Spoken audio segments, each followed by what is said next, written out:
Coucou tout le monde, j'espère que vous allez bien. Vous avez vu, hein, j'ai soigné ma déco, hein. Ça en jette. Hein.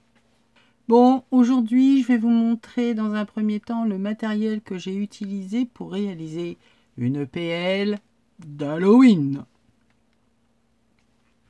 Je vais pousser ça un petit peu, on va en laisser un là. On va mettre la citrouille par ici. Et ça, on va le mettre... on va le mettre là. Ça ne me gênera pas. Voilà. Vous verrez donc après la présentation des produits, l'APL évidemment, en accéléré, en musique. Et vous aurez également les photos. Alors, vous allez voir que j'ai utilisé beaucoup de matériel.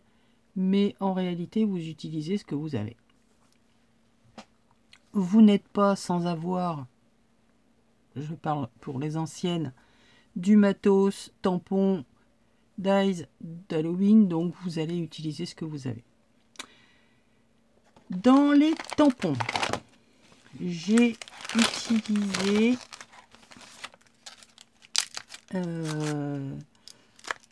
un tampon que j'avais pris chez All & Create dans ma dernière commande. Forcément, j'ai voilà, c'est celui-là, c'est le numéro 125 et j'ai donc utilisé cet effet mur craquelé. Donc ça. Ensuite, j'ai utilisé, alors ça vient de chez Tonton Ali, ce tampon avec les corbeaux, les crânes, les citrouilles. Non, c'est des crânes et des corbeaux. Et puis c'est tout. Donc j'ai utilisé celui-ci. Donc ça c'est Tonton Ali.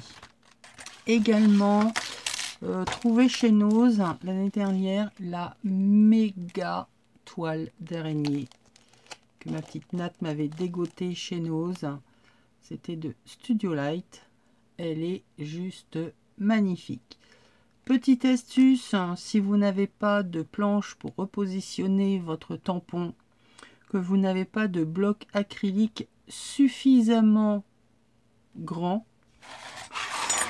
et bien tout simplement vous prenez votre plaque acrylique de la machine de découpe, si vous en avez une, évidemment. Ensuite, j'ai utilisé des découpes. Alors, je vais avoir dans la série, j'ai essayé de prendre un truc sans que tout tombe, des petits cadres. J'ai utilisé le plus petit. Voilà, c'était pareil que ma petite Nat m'avait envoyé. Oh, heureusement qu'elle est là hein, pour me trouver ce que je sais pas chez moi. Donc voilà, ça se présentait comme ça. Donc ça vient de chez Action. Pareil, des découpes que j'avais trouvé chez AliExpress. Donc il y a des fantômes. Il va y avoir un corbeau. Ici, j'ai utilisé, vous voyez rien, des découpes. Bon là, il m'en reste plus qu'une, mais j'ai des sales bêtes, des araignées. Également un alphabet que j'ai trouvé dégoulinant, enfin craquelé, grungisant, toujours de chez Tonton Ali. Bon, finalement, ça fait mal aux yeux, ça. Voilà, je sais pas ce que vous en pensez. Je vais en laisser qu'une, ça me perturbe. Allez, hop. Ensuite, un pochoir. Ça vient de chez Action. C'était dans les séries, les paquets roses, là. Ensuite.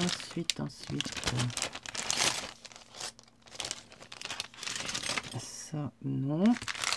Vous verrez que j'ai mis également sur ma PL Halloween un fruit. Ça vient des ateliers de Karine. Voilà. Et ça me fait des petites découpes de fruits.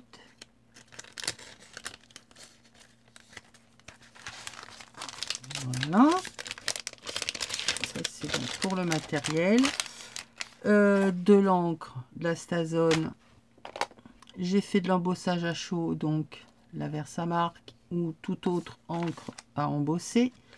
De la pâte de structure, donc moi j'utilise la Spectrum au rayon bricolage de chez Action, que je dilue un petit peu avec du médium de pouring, histoire de la rendre un peu plus liquide et un peu moins pâteuse et grumeleuse, on va dire.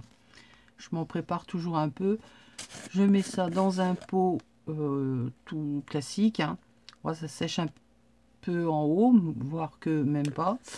Bien fermé, ça dure plusieurs mois. Hein. Je ne l'ai pas fait aujourd'hui. Dans la mesure où ça fait quelques mois, je n'ai pas scrapé. Ça ne bouge pas. Bien évidemment, des poudres à embosser. Donc là, j'ai pris de l'orange. J'ai eu besoin de la blanche parce que l'orange, en fait, elle est transparente. C'est assez compliqué. Les poudres de Set After, il faut avoir au moins bac plus 8 pour les utiliser. Celle-là, c'est la Sedona. Elle est jolie, mais il faut partir sur une base blanche. Parce que sinon, ça sert à rien. Ça, c'est du Easink. Alors ça, c'est mes premières poudres à embosser. Pour vous dire que je n'embosse pas beaucoup. Mais que, voilà. Donc, j'en ai pris une violette et une noire. J'ai eu besoin également pour faire le contour de mes ATC d'une encre violette. Donc là, j'ai pris la Purple de Versafine. Et puis, c'est tout. Donc, ça fait effectivement beaucoup de matériel, mais vous faites avec ce que vous avez. Maintenant, je vais vous montrer ce que j'ai fait. Et puis, vous expliquer un petit peu. Allez, hop. Attention, attention. Tadam! Alors, est-ce qu'elle va passer en entier? Ouais, on va dire que ça va aller comme ça. Donc, j'avais un fond patouille que j'avais fait à la gel presse. J'ai ressorti, hein, j'en ai à revendre, on va dire, des fonds. J'ai donc fait mes découpes de bestioles, de fantômes. Là, j'ai mon fruit. Je vais vous les montrer d'un peu plus près. Donc, vous allez me voir faire du pochoir pour tout ce qui est les taches, là, ici. De la pâte de structure. Et j'ai mis directement la poudre à embosser dessus. Et j'ai chauffé. Alors, je ne sais pas si vous allez voir. Là, ici, à la vidéo, le rendu que ça fait. Mais ça fait un effet craquelé. C'est excellent. Vous verrez mieux sur les photos à la fin. Donc, voilà. Oh, ma petite pomoune, elle fait des... Petite pomoune. Ah, t'es mouillé? Oui, bah, en général, quand tu miaules et que tu rentres, c'est que t'es mouillé. Donc voilà, avec une araignée violette. Donc je vous disais, la pâte de structure vraiment toute légère. Hein. Elle était à la limite du translucide et j'ai pas voulu mettre trop d'épaisseur.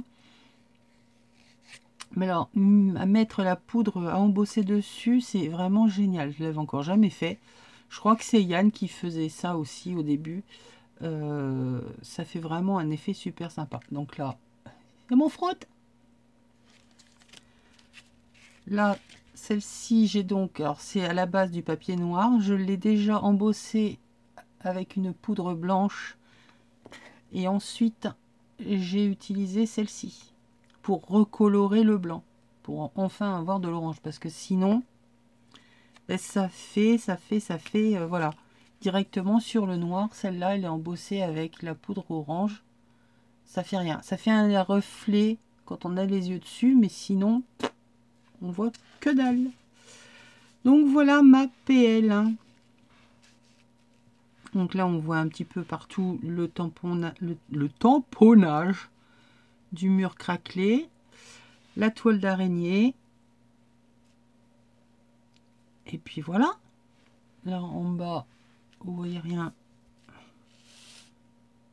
J'ai donc fait la bande avec les oiseaux, les corbeaux et les crânes. Et puis c'est tout. Ici, j'ai mis donc le petit cadre. Alors au début, j'avais essayé de mettre le cadre avec l'araignée qui dépendait de la toile.